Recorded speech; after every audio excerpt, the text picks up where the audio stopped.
자, 여러분들, 우리 오늘은 이제 오늘 문제, 오늘부터 우리가 이제 한국 경찰의 역사를 보기로 했습니다. 한국 경찰의 역사 문제를 제가 한 3문제 정도 낼 거거든요. 3일 동안 우리는 한국 경찰 한번 정리를 해볼게요. 오늘 제가 이제 가져온 문제는 이 문제입니다. 그러니까 갑오 개혁이 1894년에 있었던 일이잖아요. 그 이후의 일을 우리가 조금 이제 그 중에서 이런 것들은 좀 기본적으로 알아둬야 돼, 이런 것들을 묶어 가지고 제가 이제 정리를 해놨거든요. 그럼 첫 번째 이제 하나씩 정리해 볼게요. 자, 이건 아시죠?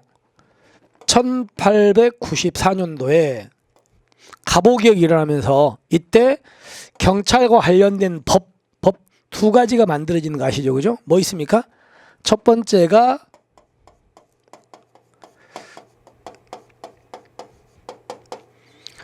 경무청 관제직장, 그죠? 두 번째가 행정경찰청정이죠. 그럼 여러분들 이 경무청 관제직장은 경찰의 작용법입니까? 우리 경찰 최초의 조직법입니까? 조직법. 그 다음에 행정경찰청정은 최초의 무슨 법? 작용법이야. 근데 이 행정경찰청정은 일본 걸 그대로 뺏겼다 그랬죠. 일본에 뭘 뺏겼습니까? 자, 일본의 행정경찰 규칙, 그 다음에 위, 경, 죄, 직결례라는 법을 이제 이 일본 거 이 두 개를 짬뽕 해가지고 이걸 한문으로 옮겨 놓은 게 우리나라 최초의 작용법인 행정경찰청정. 근데 행정경찰청정에 보면은 여기에 보면 경찰의 업무가 지금보다 좁았습니까? 지금보다 훨씬 넓었습니까? 훨씬 넓었죠. 훨씬 광범위했다. 뭐 이런 것들 좀 기억하시면 됩니다. 자, 그러면 일본의 행정경찰 규칙과 위경제 직결례를 혼합해서 만든 행정경찰청정은 업무가 굉장히 넓었다. 맞습니다. 그래서 여러분 시험에는 뭐가 나오냐면 일본의 행정경 규칙하고요, 우리나라의 장정어 이걸 바꿔버린 문제 있죠. 바꿔버린 문제. 이런 것들 좀 조심하셔야 됩니다. 언더까지. 그 다음에 여러분 경무청 관제직장에 의해 가지고 그 전까지 경찰로서 뭐가 있었습니까? 포도청이 있었잖아. 포도청은 이 경무청이 만들어지면서 포도청은 유지된다, 폐지된다? 폐지되는 거 아닙니까? 그러면서 이제 경무청이 만들어지는데 여기서 경무청은 전국 관할입니까? 서울만 관할합니까? 서울만이었죠. 맨 처음에는 한성만 관할했습니다. 한성만. 됐죠? 그 다음에 이때 이제 경무청이라는 게 만들어졌는데 경무청은요, 맨 처음에는 무슨 부 밑에다가 넣기로 결정했다? 법무화문 밑으로 넣기로 결정했었죠. 그러다가 이제 내무화문으로 바꾼 거 아닙니까? 그건 기억하셔야 돼요. 그래서 내무화문으로 이제 쭉 유지가 되죠. 일단 기본적으로. 그리고 경무청의 장을 누구라고 했습니까? 경무사라고 했었죠. 그리고 경무청의 하부기관 밑에다가 뭘 설치했다고요? 경찰 지서를 설치하죠. 이 지서의 장은 경무사입니까? 지서의 장이 경무관이었습니까? 경무관이었죠. 그래서 여기에 경무사하고 여기에 경무관은 헷갈리면 안 돼. 아시겠습니까? 이렇게. 자, 그러면 이제 일단 이거는 맞는 질문이라 그랬고요. 두 번째 한번 가봅시다. 1895년에 내부관제 제정되자. 생각합시다. 여러분들 1894년에 갑오개혁에 근거해 가지고 이제 경무청이 만들어졌었죠. 그럼 여러분들 경무청은요 어디 소속이라고요? 내무화문 밑에 있었잖아요. 근데 알다시피 갑오개혁이 성공합니까? 실패합니까? 실패합니다. 그러면서 내무화문의 경무청인데 내무화문의 이름이 뭐로 바뀌어? 내부로 바뀌어요. 언제? 1895년에. 무슨 법에 근거해서? 뭐 이건 중요한 건 아닌데 내부관제라는 법에 근거해 가지고 내무화문이 내부로 바뀌는 거야. 그러니까 경무청은 내무화문에 있다가 1895년에 내무화문이 내부로 바뀌면서 내부 밑에 있겠죠. 이렇게 됩니다. 그게 이 법이에요. 1895년 내부관제 제정을 통해서 내부 대신에 경찰에 대한 지휘감독하고 정비, 이 말이라고 아까 얘기했던 게 내무화문이 내부로 바뀌었고 경찰은 내부 밑에 있다, 이 말이죠. 자, 그리고 아까 우리가 봤던 전 지문에 봤던 경무청 관제익장이나 행정경찰청은 서울에 관한 법이에요, 그죠? 그럼 지방에는 경찰 관련 법이 있었습니까, 없었습니까? 없었잖아요.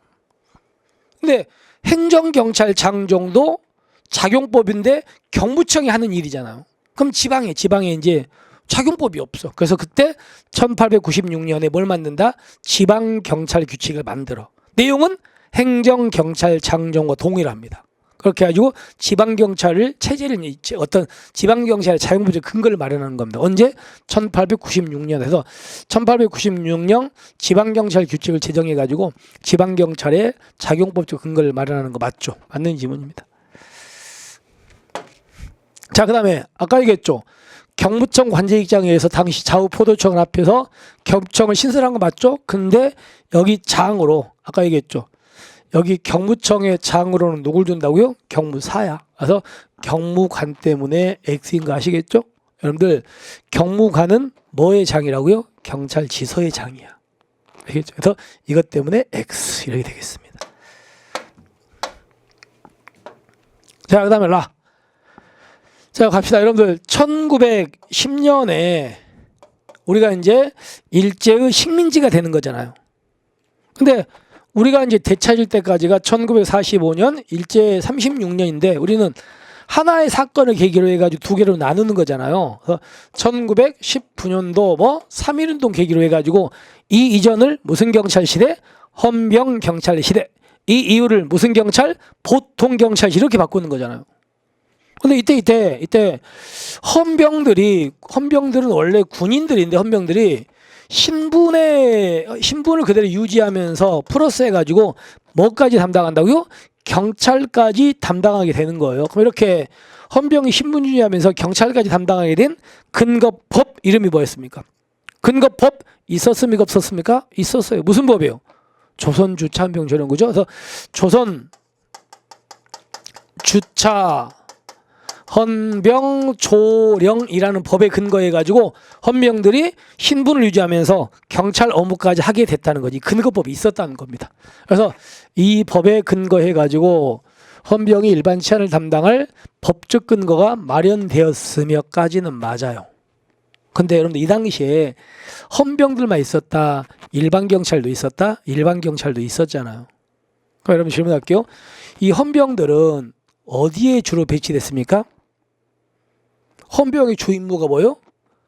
의병토벌, 첩보수집이야. 그러면 헌병들은 주로 의병이 출몰하는 곳, 군사상 중요한 지역. 그럼 그 당시에 의병들이 어디서 일어났다? 주로 산에 숨어 있었겠죠. 그런 데서. 그에 비해서 일반 경찰은 대도시나 개항장. 따라서 헌병은 치안 수요가 많은 도시나 개항장에 주로 배치 아니죠. 여기에 배치된 건 무슨 경찰? 일반 경찰, 보통 경찰입니다. 헌병은 의병 출몰 지역이나 군사당 중요한 지역에 배치됐다. 됐죠? 그래서 이 부분 때문에 X. 자, 그 다음에 3.1운동 계기로 헌병 경찰 없애고 보통 경찰로 바꾸죠. 그건 아시죠? 근데 자, 질문합니다. 헌병 경찰 시대 때 헌병들이 하던 업무를 보통 경찰 시대 때 일반 경찰이 뭐해? 그대로 다 하잖아요. 바뀌긴 했지만 권한 변화는 없다. 오히려 그 이후에